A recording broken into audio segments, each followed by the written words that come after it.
Bonjour à tous, bonjour à toutes. Eh bien, comme je vous l'avais promis il y a quelques temps, aujourd'hui je vous présente ma nouvelle moto qui s'appelle Orangeade. C'est une Himalayan Royal Enfield Himalayan 450, la nouvelle, celle qui vient de sortir. Et pourquoi Orangeade? Parce que, vous voyez, hein, elle a beaucoup d'orange et elle s'appelle Orangeade, donc elle a droit à sa petite orange. Clap clap. Alors vous m'excuserez, Orangeade n'est pas très propre, elle vient de rouler là-dedans. Hein, elle est faite pour ça aussi, hein, donc voilà, si vous voyez un petit peu de saleté dessus, c'est normal.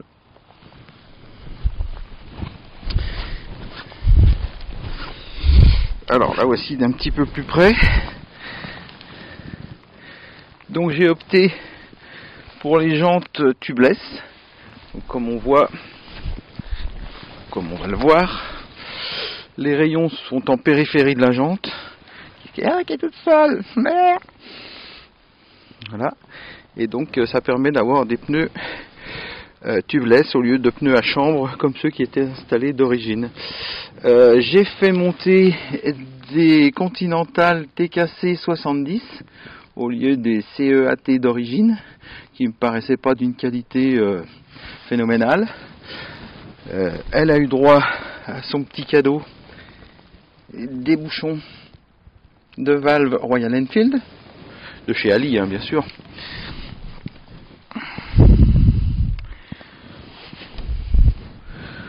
Le moteur, le nouveau moteur de chez Royal Enfield, le moteur Sherpa 450, qui équipe également la Guerilla, un petit moteur de 40 chevaux, petit, si on veut, de 40 chevaux et 40 Nm de couple.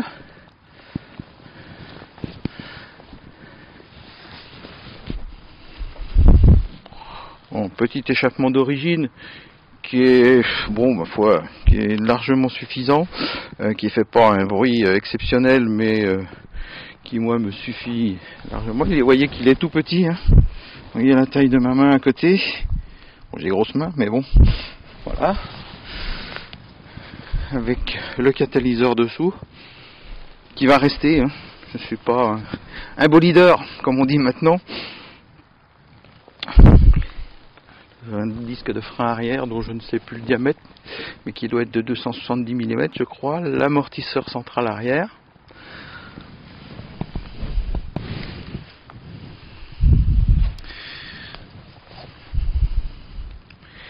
Les feux à LED des deux côtés où est intégré le clignotant. On peut voir ça, enfin on verra ça tout à l'heure. Le porte-paquet, c'est intéressant, ça peut servir.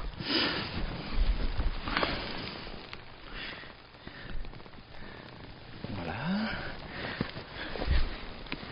La béquille, alors la béquille qui est assez courte et qui fait qu'à l'arrêt la moto est très penchée, mais elle a la béquille centrale, et donc ça c'est une bonne chose.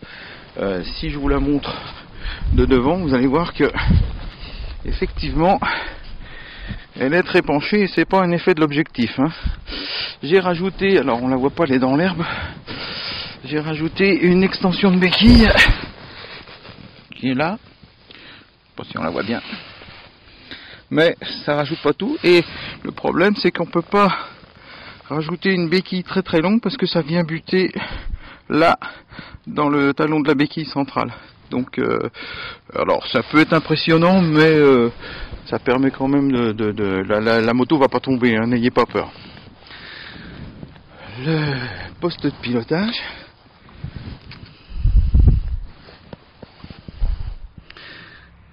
Alors vous avez deux possibilités, trois d'ailleurs, soit sur fond noir comme là, que moi je préfère, soit sur fond blanc, ou en automatique avec une adaptation, c'est-à-dire que quand il fait noir, l'écran s'obscurcit comme il est là, et ça permet de ne pas être ébloui la nuit. Donc vous voyez, elle a 1097 km. Je vous ferai pas tout le descriptif du tableau de bord parce que moi-même j'ai pas tout vu, tout compris. Il est possible d'afficher ça vous le trouverez sur le net. Il est possible d'afficher Google Maps sur la partie supérieure de l'écran en conservant l'affichage des données principales, la vitesse, le rapport de vitesse engagée et les informations que vous aurez programmées à l'avance. Bon, j'ai pas encore réussi parce qu'apparemment l'application bug un peu, elle se coupe dès que je veux connecter mon téléphone, donc ça faudra que je vois avec le concessionnaire. J'ai pas encore trouvé la solution. Les commodos, très simple. Le klaxon, les clignotants. Bon, ça tout le monde sait ce que c'est qu'un clignotant. Le petit bouton pour aller dans les menus. Je me suis mis de la boue partout. Et puis le bouton des phares, donc code, phare et appel de phare. Derrière, le petit bouton aussi pour aller dans les menus. Et de l'autre côté, on fait le tour.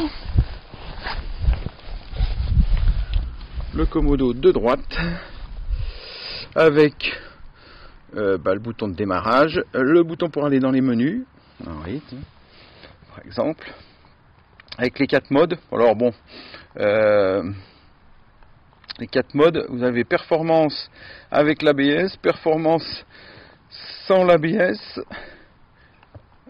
éco avec l'ABS et éco, j'y arrive pas, sans l'ABS. Voilà, c'est les 4 modes. En fait il n'y en a que 2, et 2 sur lesquels on peut enlever l'ABS.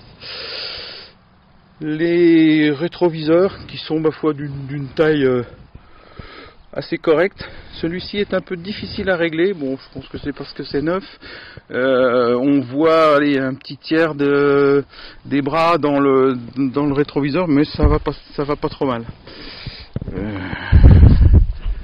Petite déco à tendance bouddhiste, hein, les petits drapeaux de prière.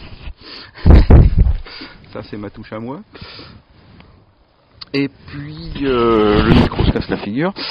Qu'est-ce que je peux vous dire d'autre sur cette moto? J'ai rajouté mon petit support de téléphone Shepard qui me permet d'avoir le téléphone sur la moto, et donc comme là pour l'instant l'application Royal Enfield ne fonctionnant pas, je me sers du GPS sur mon téléphone. Et vous avez, alors avec le petit câble USB-C qui va bien, la petite prise qui permet d'alimenter des appareils. Voilà. Et je pense que j'ai fait le tour. On aperçoit le radiateur avant, parce que maintenant, par rapport à l'ancienne Himalayan, c'est un moteur refroidi par eau. Donc nous avons un radiateur. Je pense changer, mettre une grille un petit peu avec un look un petit peu mieux. Ah, le phare avant, tiens, par exemple.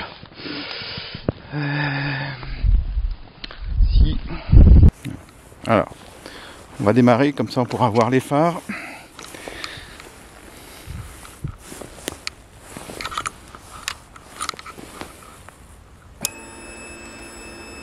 Dans la petite pompe à essence.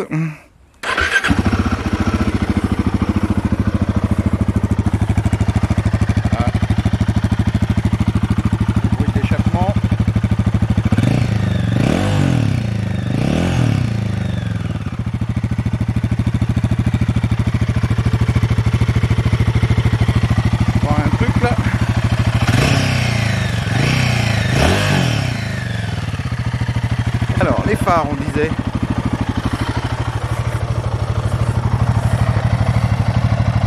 Voilà l'éclairage. Le plein phare. Et à l'arrière,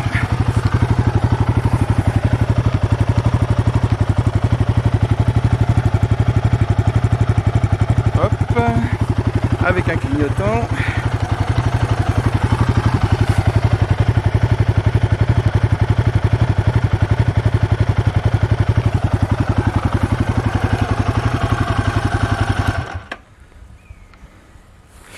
Et ce que j'ai oublié de dire, elle a, comme beaucoup de motos maintenant, les warnings.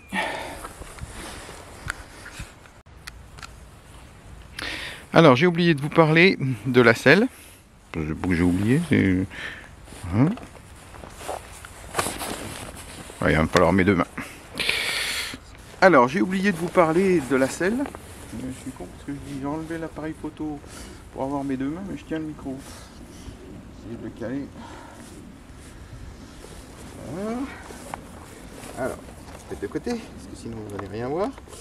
Donc avec la clé, on enlève le petit morceau. Je vais essayer de ne pas le coller dans la boue. Et l'autre, on enlève celui-ci. Le deuxième morceau avec lequel on a accès à la batterie et tout. Il est réglable en deux hauteurs. Il suffit de déplacer ces deux axes et on peut modifier la hauteur de la selle. Est-ce qu'on va pouvoir prendre l'appareil sans le faire tomber? Et là donc je suis pas sûr.